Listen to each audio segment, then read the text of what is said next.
Great lawyers don't always know how to build great law firms. Let's change that. Join Ben Gideon as he shares hard-won lessons from building his own financially successful law firm and practical insights from top law firm entrepreneurs, business consultants, and more. This is a podcast for lawyers, by lawyers.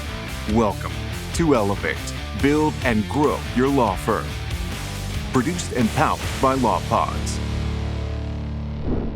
Today's episode of Elevate, Build, and Grow Your Law Firm is being sponsored by COO. Jeff just had the CEO and founder of COO on our show. I thought he was great, and it's really a impressive business. What did you think? Yeah, I thought Jerry was fantastic, and anyone interested in hearing kind of his story on how they got started and built that business and scaled it quickly should listen to that episode. I'd love to have Jerry on, and I know on your other podcast you had two other members of COO on as well. Yeah, and the product they've developed is specifically designed for trial lawyers, allows you to very quickly summarize medical records, create timelines, chronologies, and create demand letters all at the push of a button. And it's really designed with trial lawyers in mind. They've really solved a lot of the problems with understanding medical records and medical billing. And Jerry, I didn't know this, but he and his other founding partner are former Microsoft engineers, and they really know what they're doing. And they've involved a bunch of trial lawyers early on in the build out, so it's gotten input from the industry and is really tailored to our needs. So I encourage people to check that out. We're also sponsored by Vision Spark. Vision Spark is a firm we believe strongly in because they helped us locate you, Jeff. And yet despite that, we still like them. Yeah, Vision Spark, it was probably the most thorough and intensive recruiting process I've gone through in my career. And they were fantastic to work with. And I think the biggest thing I liked about them was after I was hired, after I was brought on, we had 3 months. We had monthly calls for an entire quarter to discuss how it was going. Did they mislead me in any way? Was there any information they should have supplied or that I wish I had known before we made the decision? So they were looking for feedback from me as much as anybody to really perfect that process. And fantastic company to work with. Anyone looking for a recruiting firm, I would not hesitate to reach out to them. Yeah, and actually one of our listeners emailed me asking to talk to me about our process of hiring you and what went into that. And I'm happy to field those questions and talk to people offline if you want, but I highly recommend Vision Spark if you need to find a COO for your business like we did. And finally, we're brought to you by 1% for Planet. That's an organization of businesses like ours that commit to giving 1% of our gross fee revenues back to environmental nonprofits. It's been a great way to build relationships with different nonprofit entities across our state. It's great, I think, for our own branding and marketing because it's nice to be associated with that positive messaging, and it allows us access to some really cool stuff through those companies. So encourage all lawyers, again, that have the means and the interest to check out 1% for Planet. And I'm also happy to talk to you about that. And we've agreed that anybody who signs up to be a member of 1% we will share that and give you a call out on our show. So we just wrapped up our second quarter, and what we try and do here is have as much transparency as possible with the entire team. So we dedicate one of our Monday morning all employee meetings to a full update on the past quarter, and then we talk about what the next quarter is going to bring and what our rocks are and what our goals are for the quarter, and field questions. And the team has really embraced it, and there's there shouldn't be a single thing that's happening where anyone's wondering, well, why is that going on? There's never going to be a job posted and they're like, oh, did someone leave, or why are we hiring for that role? Because we've had the transparency and the vision out there for everyone to see. So third quarter's off to a good start here. We got a lot going on. Everything you are well aware of, Ben. No surprises. Yeah, no, it was, that quarterly update meeting was really fantastic. You did an amazing job presenting it, and it's critically valuable part of the process, because if you have a vision and you're taking concrete steps to accomplish it and nobody knows what it is, it's really hard for people to buy into it and to all be rowing together as one unified team. But I think way too many businesses, the vision is kind of a closely held secret only by the owners or founders or leadership team, and they don't read everybody else into it. And so no one else is excited about it, motivated by it. So we do the opposite. We make sure everybody understands what it is and what we're doing and feels good about it in their role. And it's been fantastic. So we're just going to keep moving with that. Yeah, perfect. So Ben, I think where we left off last time, our obviously welcome to elevate, build, and grow your law firm. I'm Jeff Wright, Chief Operating Officer here at Gideon Asen, as always joined by Ben Gideon, owner, partner, founder of Gideon Asen. I think where we left off last time, Ben, was we really identified the individual has the entrepreneurial spirit to be able to make the leap. They've made the leap from their firm, and they're now looking to start the firm themselves, which we obviously have called a startup. And one big thing they're going to have is out of the gate is a lot of decisions to make, both big and small. But every decision, because they're probably not coming in with a full team or coming in with an amount of money that they don't have to worry about cash flow, is making the decisions. So how did that work for you when you first started? Yeah, it's a great topic, Jeff, and I think it underlies really everything that comes later. And that's the topic for today, just so people will know what they to expect from today's show. Decision making. That's what we're going to talk about. Sounds like a pretty rudimentary concept, but the reality is, when you break it down to what it takes to be successful in any venture, and particularly business, all it really is a series of decisions. And your success or failure is going to be measured by how well you make those decisions and how well you track your progress and recover from bad decisions, because inevitably you will make some bad decisions too.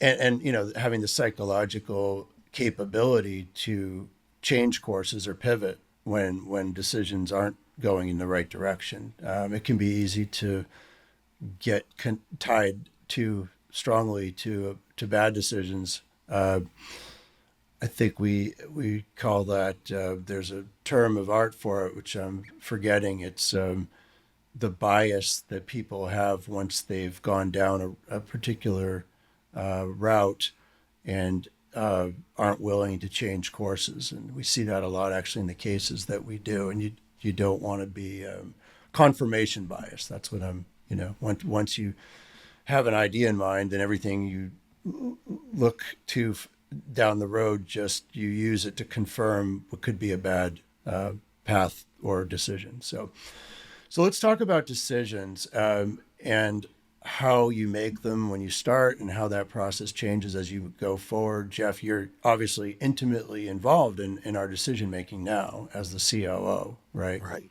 Yeah. And I'm going to take a step back, but just big picture, in thinking about that as a concept, decision making, how do you feel we do in making decisions? I was pleasantly surprised when I started, and a big thing that I've found that cripples growth is the inability to make a decision. You have a lot of meetings, you have a lot of discussions, you have too many voices in the room, and at the end of the meeting, there's no action items, there's no decision made, and you just find yourself rehashing, the same old things at your next meeting. Here, I mean, a lot of our decisions are made at our leadership level. We have a 4-person leadership team. We discuss everything. I think the big thing is you encourage us and Taylor encourages us to have dissenting opinions. If you surround yourself with yes men to boost your ego, to tell you you're right all the time, you will fail. You need a dissenting opinion, and you need to look through a lens of how someone else is looking at your problem. And I think for the most part, we've done that well out of the gate, and a lot of our success in my first 6 months here are due to that process. Yeah, no, I agree. I think it's something we've really focused on and tried to hone and improve over time, and it's much better now than it was earlier. But I think we do a pretty good job with it, and there's always room for more improvement. But so, I mean, when I think back to the beginning of and the concept of decision making, I will be honest, I did not appreciate that as even a concept when we started the business. I mean, obviously you're making decisions all the time, every day about your business, but I didn't think about it as a standalone concept of how are we making these decisions and do we have a good process for it. What I realize now is that we did actually, we were very deliberate in how we did it without thinking about that. So when I think about the success in making good decisions for your business, there's two major things that play into that. One is who are the people that are involved in making those decisions, and you alluded to that. We have a leadership team that's charged with making at least the big decisions for the firm now. And do you have a process for making decisions, a deliberative process, or how decisions would be made? And are there ways to test, to measure, to assess, or analyze decisions before they're implemented so that you can at least maximize the probability that you're going to make the right decision? And I saw a really good talk by somebody who's in the tech startup space, who runs a venture capital fund, and talking about how they decide what businesses to invest in. And one of their key factors is what is that firm's process for making decisions. Because if you start with the premise that a high number of entrepreneurial growth businesses fail, in order to mitigate the risk of failure, one of the ways that can be done is by making better decisions than other firms. And that requires there to be some structured and well thought out process for making better decisions than other firms. That's how you succeed versus fail. And some of the concepts that go into that are what are the enemies of success? And two of the biggest enemies of success for any business are uncertainty and time. And those are really important factors to think about. Uncertainty is making decisions where you can't predict what the result will be of that decision. So you're taking risk.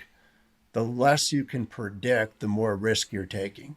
And the more you're wagering on that prediction, obviously the higher the risk. Similar to playing a hand of poker. You only have a little bit of money in the pot. You're still taking a risk, but and there is some uncertainty, but you're not risking that much. But you also aren't gaining that much. Your return isn't going to be that big. On the other hand, if you're taking a big risk, you might have high returns. What can you do to mitigate the risk? And to use the poker analogy, what you can do is to play your hand the optimal way to play it. Play your cards optimally for the set of cards you have in your hand and on the table. And that's what you're trying to do in business. You're never going to eliminate uncertainty entirely. In fact, you don't want to do that, because in order to eliminate uncertainty, you would be paralyzed and unable to ever make decisions.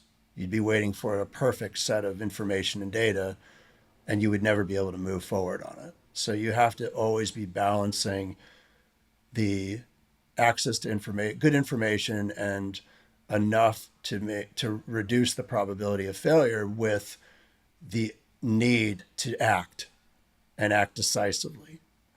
And I think there's the kind of rule, the Pareto principle, that 80% of, if you can get to 80%, you're at an optimal point. Whereas if you're trying to get to 100%, that last 20% costs too much, and you shouldn't. You have enough information if you're at the 80% point of knowledge. So that uncertainty, you're trying to reduce that through your decision-making process. The other is time, which we know from running a business is critical, because your time that you have to succeed is only as great as the cash you have to burn. If you run out of cash, your business is going to fail, because you need to make payroll, you need to cover your costs, you need to do what's necessary to keep the business afloat. And so based on the cash you have on hand, you only have a limited window of time that cash affords you to make good decisions to move forward. So again, you can't be paralyzed by indecision, or you're going to run out of time. So those are kind of the factors that you're thinking about in terms of decision making. And I was just going to say, I'm reminded of a quote from John Wooden, the legendary basketball coach at UCLA, where he said, "Be quick, but don't hurry." And it was always a great quote to me. And when you think about decision makings, especially when you're starting a business and it's everything under the sun that you've alluded to before, you need to have a website, you need to find a physical location, you have to find staff, you have to find an IT department, accounting. I mean, just the host of decisions that have to be made out of the gate. Be quick, but don't hurry, I think is important, because you can make some bad decisions out of the gate that could have long-term ramifications. You could get yourself into a bad long-term lease just because you needed space and you wanted to check it off your list. You need a paralegal, so you hire the first person because you want to check it off your list. So it's okay to have some short-term pain and make the right decision. So the be quick but don't hurry principle, I think is important when you're having decisions to make constantly. It's a great quote, and it sounds very similar to one of our core values, right? That you actually helped us develop, which is calculated urgency. We work with calculated urgency. Yeah. And and it's critical.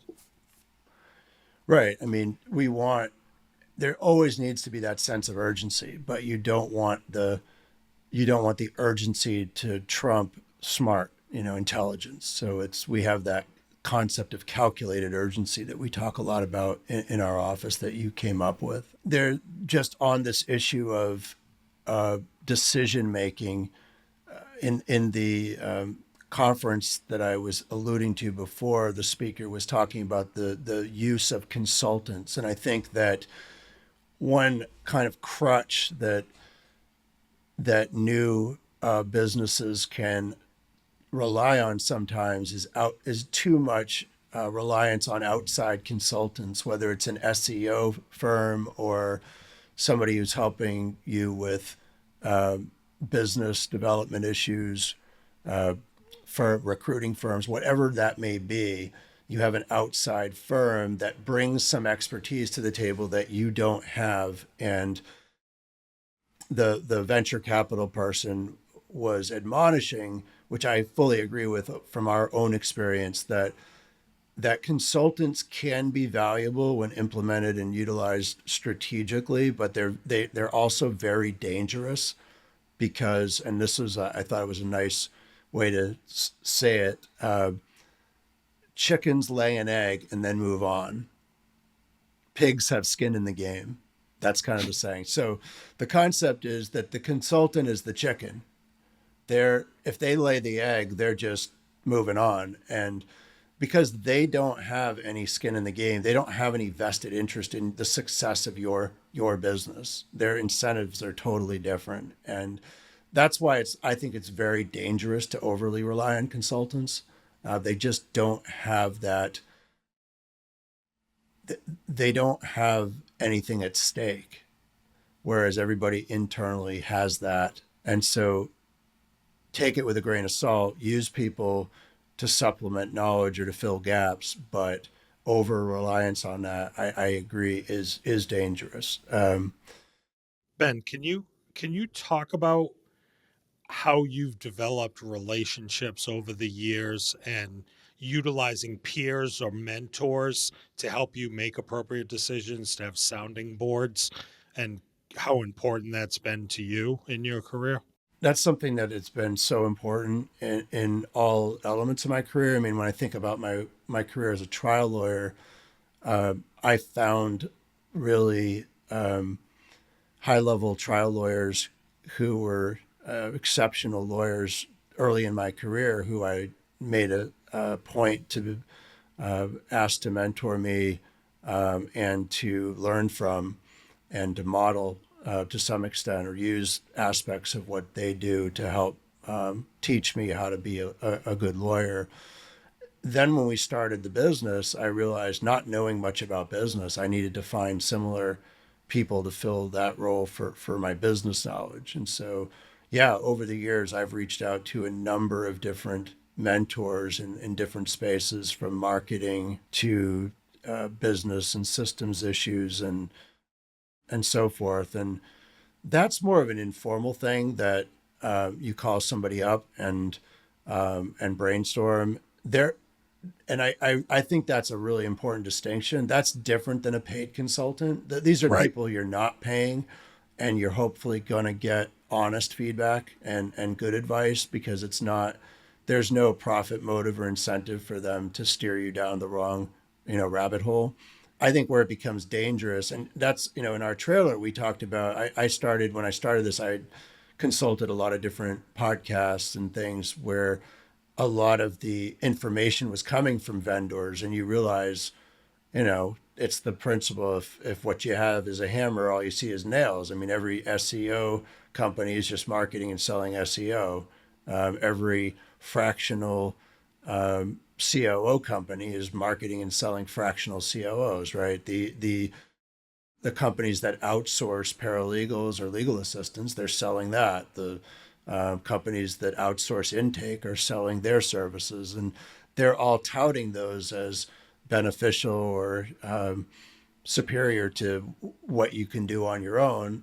I think most of that is BS. I think some of it does have value, but sorting out what does from what doesn't can be really difficult. And so back to our decision making, you have to know what information you're relying on, because if you're relying on biased information from people who have an incentive to sell you something, that's not great information to maximize the probability of making a smart decision. In fact, it's the opposite. You're probably going to spend a lot of money and make bad decisions that you'll later regret. We're multiple SEO companies downstream now. Some of those were just really bad decisions that probably set us back months or even years in terms of our progress. So when we started the firm, and you think about, okay, who is going to be involved in making these decisions?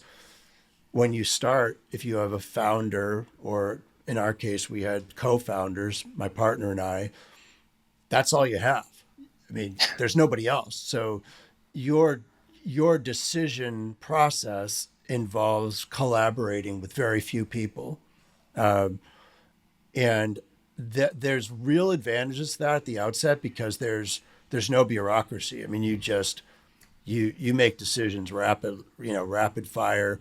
You only have yourself if you're a solo or one other person, and you're just making decisions. And you're learning quickly by trial and error. Things don't pan out, and then you're hopefully switching gears rapidly, but there's no process that you need to go through to make that happen. You're deciding and doing. That has real limitations, particularly if your decision-making team early on doesn't possess the full set of knowledge and skills or personality traits to make good decisions. If you both suffer from the same deficiencies, you're compounding that, and you don't have any alternative perspective or viewpoint in that room. So I feel like one turning point for our firm was when we started to build out a real leadership team that allowed other voices to be in that room to check bad decisions or to add additional perspectives. So initially, before we had our COO, that was other management level employees. So at some point, we elevated paralegal to a supervisory paralegal responsibility that was overseeing other paralegals and legal assistants. We brought that person into the leadership team.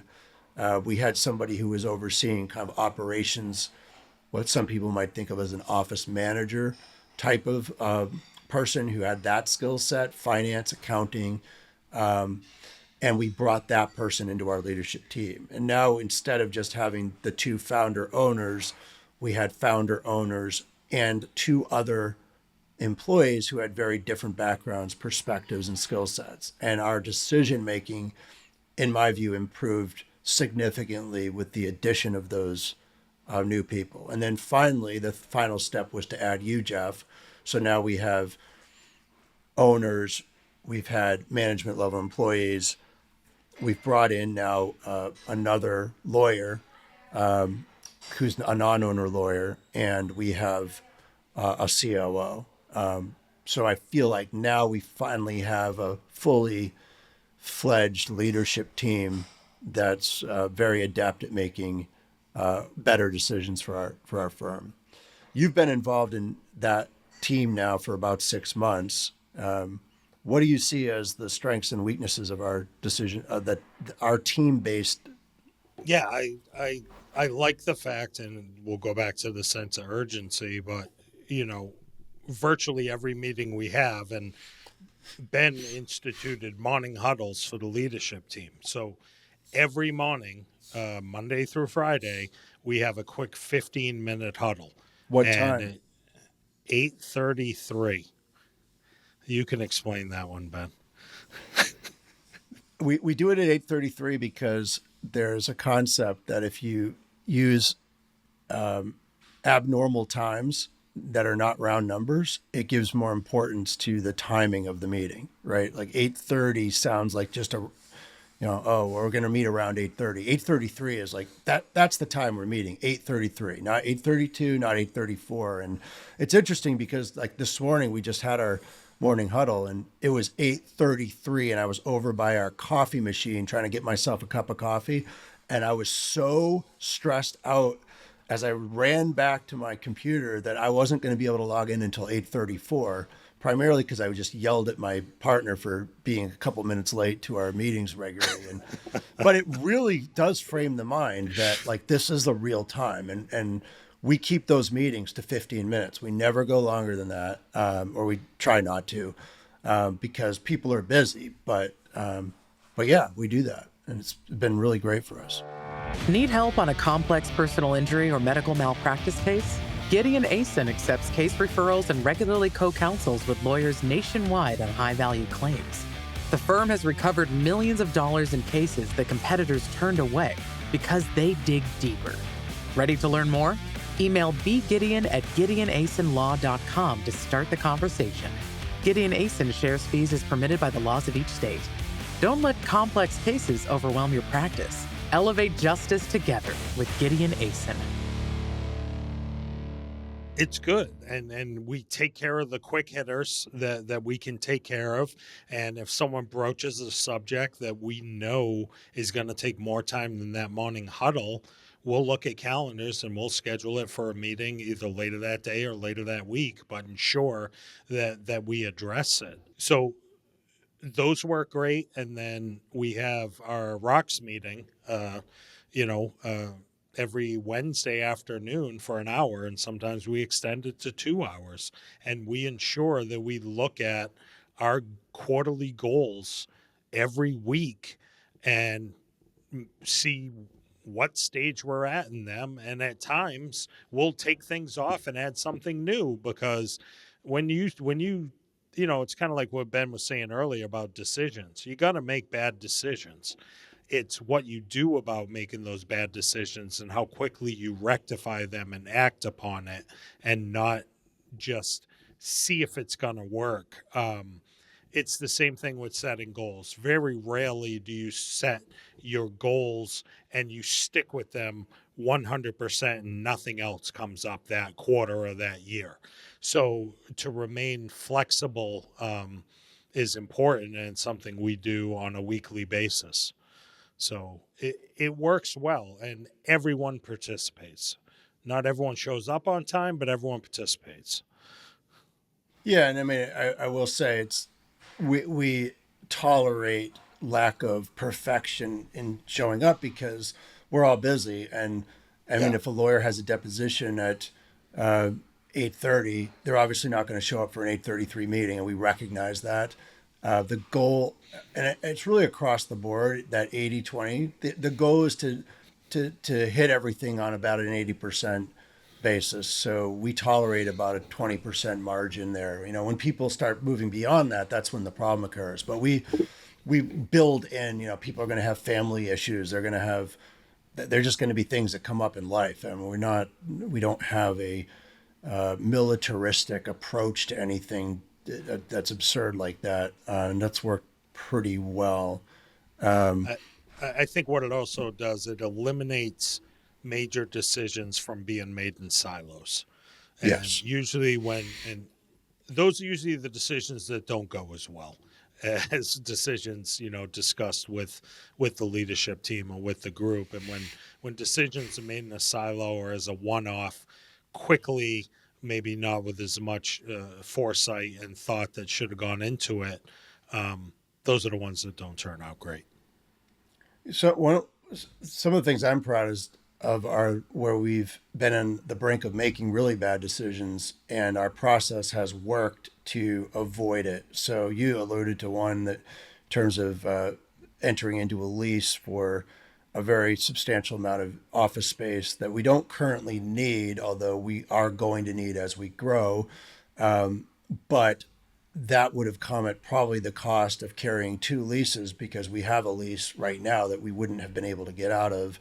It would have come at the cost of a very substantial build out of the new space. And I personally got very enamored with the idea of it. And in a rare, occurrence for me, rather than being more thoughtful and deliberative about it, my plan was to jump on it and to move forward. And we were right on the brink of that. And then that got kind of vetted back through our leadership team, and people made the case for why that didn't make sense right now. And it was really hard for me to argue with that. I mean, that was the right choice, even though for personal reasons, such as the space was a lot closer to my home and it would have been much more personally convenient for me, we made the right choice for our business. And I was proud of our ability to do that. There was another similar thing it was before you joined, but there was a really pretty good Class A office building that came up for purchase where we have our main office. And the price was really exceptionally good. And we immediately moved to get it under contract, and with the idea that we would buy the building and switch our location there. But then we started looking into the build out costs, but also it was way, way more space than we needed. We were going to have to become landlords. And so be in the process, in the business of being, managing a building, looking for tenants, managing tenants, and then comparing that to the margins that we could potentially make if all that went well, compared to the margins we make running our core business of being a trial firm. It wasn't even close. I mean, that's just not a lucrative business. It's not one we know anything about. We would have been taking on great risk, but more than risk, it would have just been a major distraction from our core business. And again, we were smart enough. We had the building under contract, but we pulled the plug on that through what I thought was a good decision-making process that avoided us going in a bad direction. Yeah, and sometimes it's simple as right idea, wrong time. And I think, with the most recent space, great idea. We are going to need it. And I loved the location, loved everything about it, loved the amenities. It's just not the right timing. Are we going to revisit it in about a year or two? Absolutely.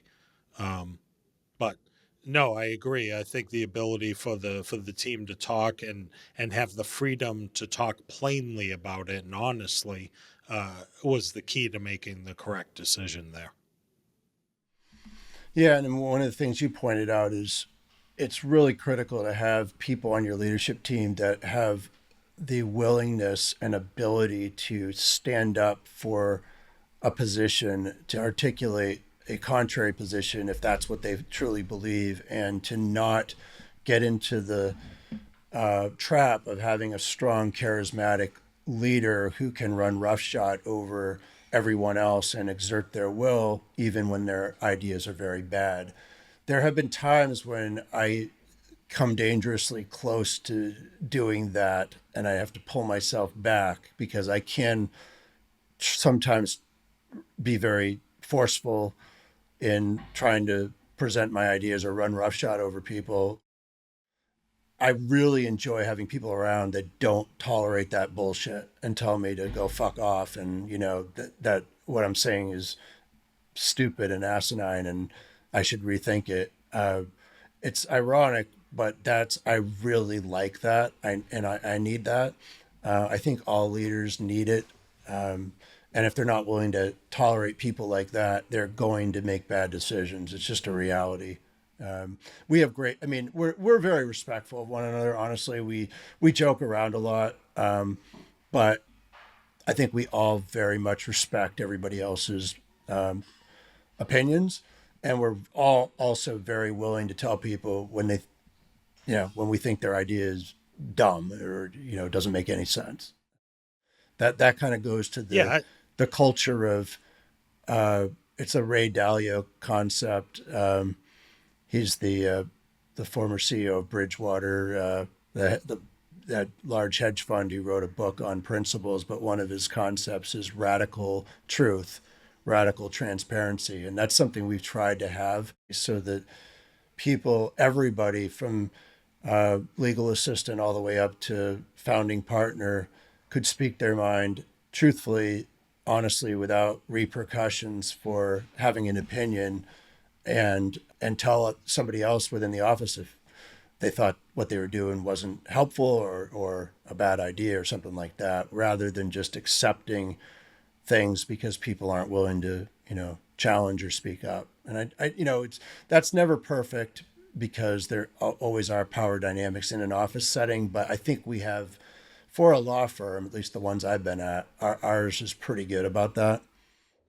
Yeah. I mean, I think at the end of the day, if your leadership meetings occasionally don't get a little heated, you might not be doing them right.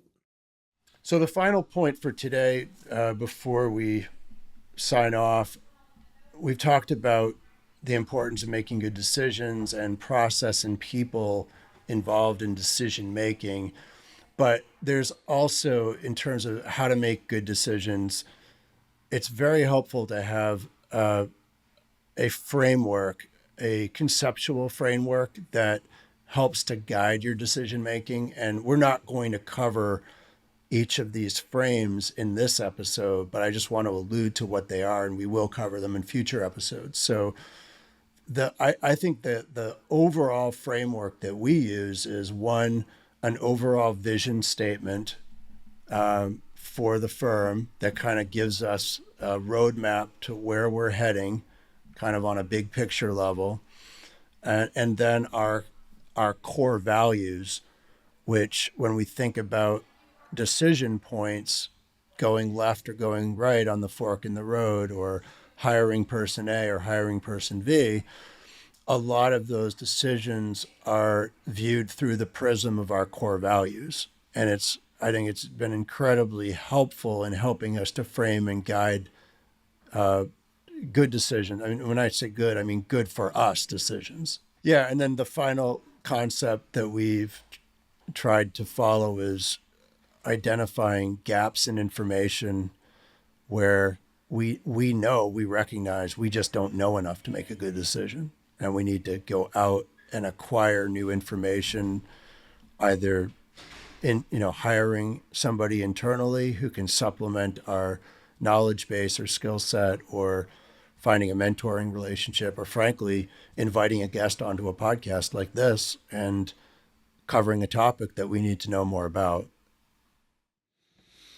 Yeah, I think one of the things that is one of the better decisions we made when I had joined, not saying it wasn't my decision, it wasn't, but the firm and the leadership team looked at the existing core values that the firm had established. I'm assuming, pretty close to the beginning, and they were jointly made by a number of members of the team. We changed those, and we spent a lot of time talking about core values and what's important to the firm and what we want to embrace. And I think that's something that gets lost in a lot of companies, where they'll put very peripheral or very touchy-feely things out there as a core value, but it's not really something that you can sink your teeth into. And I feel ours, we can sink our teeth into it. We put it on every job description that we put out there, every job posting. We talk to our applicants about it. We go through it every all-employee Monday morning meeting. We go through our core values, and we really try and keep it front and center in everyone's mind to abide by them. Yeah, absolutely. And it's really helpful. For example, we're embarked on some marketing efforts now, and there's questions about what type of marketing are we going to do, or what type of channel are we going to utilize. And one of our core values is that we make decisions based on science and data, not fear or ego. And every time we're about to make a marketing-based decision, one of our questions is, do we have science and data to back up that decision? And if we don't, we go out and try to get it. And we right now are embarked on doing a series of market surveys, for example, to test some different branding concepts and messaging. And it's really been eye-opening and helpful in understanding what we're doing. If that wasn't a core value, we might not have thought of doing that. And we might have just gone based on intuition, or something that the lawyers felt presented them in the best light, that and aggrandized their own egos, or made them look good at a cocktail party with their friends. But that's not our value. Our value is science and data. And we do that. We started that really with our casework and doing a lot of data analysis of each individual case to try to maximize value. But it's something that goes across the board. But the point about a good core value, and I want to do a whole episode on core values, so I don't want to spoil that, but the good core values are ones that can guide decision making. A core value like caring, or honesty, or integrity, these are all virtues, but they don't necessarily help you guide a decision point, right? Whereas one of the core value we alluded to earlier, that we work with calculated urgency. When you're recruiting somebody for a job, and you get the sense that they may be very smart and capable, but they aren't going to, they're just looking to punch a time clock and come in and out, but they don't see the need to push to be for urgency, they're not going to fit in with our culture because the people in our office approach things with a sense of urgency. That doesn't mean there's anything wrong with that candidate. It's just that they're not a good fit for us because that's one of our core values is that urgency concept. And we have a bunch. I think we have about 6 core values, and we'll do a whole show on that. And also the vision plan, which is kind of the overall framework. It's sort of our Rosetta Stone. We can always go back to that and look, is what we're doing helping us advance this plan? And that also really helps to frame our decision making on every decision we make as we move forward. And we'll do a whole episode again on vision plans as well.